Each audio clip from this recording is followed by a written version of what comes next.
వాలంటీర్లు వారి ఉద్యోగ విషయంలో అయోమయంలో అర్థం కాని పరిస్థితుల్లో ఉన్న వారికి ఇవాళ ఏపీ ప్రభుత్వం వారి భవిష్యత్తు మీద గొప్ప అప్డేట్ ఇచ్చిందండి. వాలంటీర్లకు శుభవార్త వినిపించిన ఏపీ ప్రభుత్వం అంటూ చంద్రబాబు నాయుడు గారు వారి భవిష్యత్తుకి ఎలాంటి డోకా లేదంటూ ఒక వార్తని ఫోకస్ చేశారు. అది ఏంటంటే వారికి 2 నెలల నుంచి జీతాలు ఇవ్వలేదు, కేవలం సాంకేతిక కారణాల వల్లనే 2 నెలల జీతం వాళ్ళకి చెల్లించలేకపోయాం, ఆ బకాయిల్ని వెంటనే విడుదల చేస్తామని ఆర్థిక శాఖకు కూడా నివేదిక పంపినట్లు గ్రామ వార్డు వాలంటీర్ల సచివాలయ శాఖ సంచాలకులు ఎం శివప్రసాద్ గారు మీడియా సమ్ముఖంగా తెలిపారు.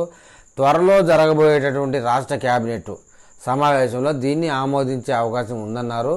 వాలంటీర్ వ్యవస్థను రద్దు చేసే యోచన ప్రభుత్వానికి లేదు, ఇది గతంలో కూడా మేము చాలాసార్లు ప్రజలకు చెప్పాం, మళ్ళీ చెప్తున్నామంటూ చెప్తున్నారు. స్కిల్ డెవలప్మెంట్ ద్వారా ప్రభుత్వమే వీరికి శిక్షణ ఇస్తుందని, వేతనాన్ని పెంచే అంశంపై పరిశీలన జరుగుతుందని, వాలంటీర్లు అందరూ విద్యావంతులే కావడంతో వారిని ప్రభుత్వంలో మరింత మంచి స్థానాల్లోకి తీసుకెళ్లేందుకు ప్రయత్నాలను ప్రభుత్వం మొదలుపెట్టిందని శివప్రసాద్ తెలిపారండి.